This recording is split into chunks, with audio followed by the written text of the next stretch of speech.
So hello everyone, welcome back to another video. তো কথা বলবো আজকে খাদানের আপকামিং গানের আজকে টিজার এসছে।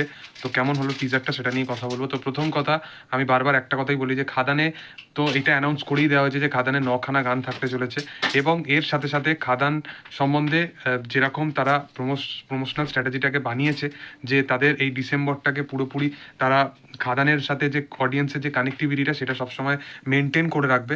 এবং যখন এই গানের টিজার এসছে, তো এই গানগুলো নিয়ে কিছু মানুষ তো অবশ্যই আছে যারা প্রো লেভেলের অডিয়েন্স, তারা এই গানের পার্সপেক্টিভগুলো অবশ্যই বুঝতে পারছে যে গানটা অ্যাকচুয়ালি খাদান এটা 80s বা 24-এর টাইম লাইনের ওপর বেস্ড করে হলেও, দুটো বিষয়বস্তু হলেও খাদান কিন্তু অ্যাকচুয়ালি গ্রাম বাংলা বা বাংলার একটা গল্পের ওপর বেস্ড করে একটা কাহিনী, যেটা সুজিত দত্ত বারবার বলেছে এবং দেবও বারবার বলেছে এই বিষয়টা নিয়ে। তো সেইটার ওপরে ডিপেন্ড করে একটা গান বানানো হয়েছে, যেখানে গ্রাম বাংলার কালচার থেকে শুরু করে সেই ব্যাপারগুলোকে দেখানো হয়েছে এবং সেই রোমান্টিসিজমটাকে দেখানো হয়েছে, যেখানে দেব এবং ইদিকার জুড়িটাকে ব্যাপক লাগছে। এবং এই জায়গাতে যদি তুমি ইম্যাজিন করে দেখো, এই জায়গাতে একটা ছবি, কমার্শিয়াল ছবি, যেটা 24-এরতে রিলিজ হচ্ছে, এবং সেই ছবিটা যখন মুক্তি পাচ্ছে, তখন এখন অডিয়েন্স খুব প্রো লেভেলের অডিয়েন্স হয়ে গেছে। যা কারা বাংলার সেই টিভির ছবি দেখে সেটা আমি জানি না, কিন্তু লার্জার দ্যান লাইফ মানে এই জিনিস নয় যে আমি দেখাচ্ছি গ্রাম বাংলার গল্প এবং গান শুটিং হচ্ছে বিদেশে, সেই জিনিসটাকে আমি দেখাচ্ছি। তো এটা কোথাও রিলেটেবল জিনিস নয়, যেটা আগে বাংলা ছবিতে বা অন্যান্য ছবিতেও দেখা যেত।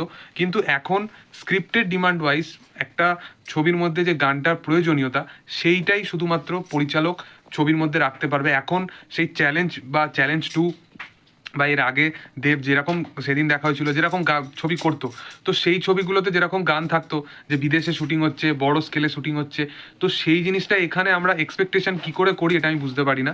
তো এইটাই হচ্ছে ব্যাপার। এই বিষয়বস্তুটা অডিয়েন্সের অ্যাকচুয়ালি বোঝা উচিত।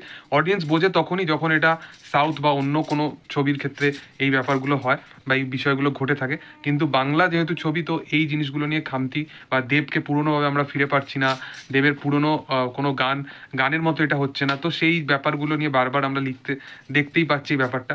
তো যাই হোক, আমার কিন্তু গানের হুক লাইন থেকে শুরু করে গানের টিজারটা বেশ প্রমিসিংই লেগেছে, যে গ্রাম বাংলাটাকে দেখানো হয়েছে এবং খাদান সবসময় যে কনসেপ্টটাকে সবসময় ধরে চলতে চাইছে ছবির মধ্যেও।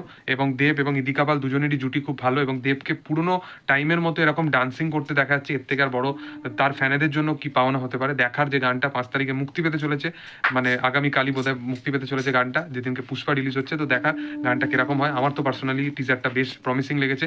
তোমাদের কি বক্তব্য এই বিষয়বস্তু নিয়ে অবশ্যই কমেন্ট সেকশনে জানাতে পারো। আর ভিডিও যদি ভালো লেগে থাকে লাইক শেয়ার সাবস্ক্রাইব করে দিও। Thank you all, by.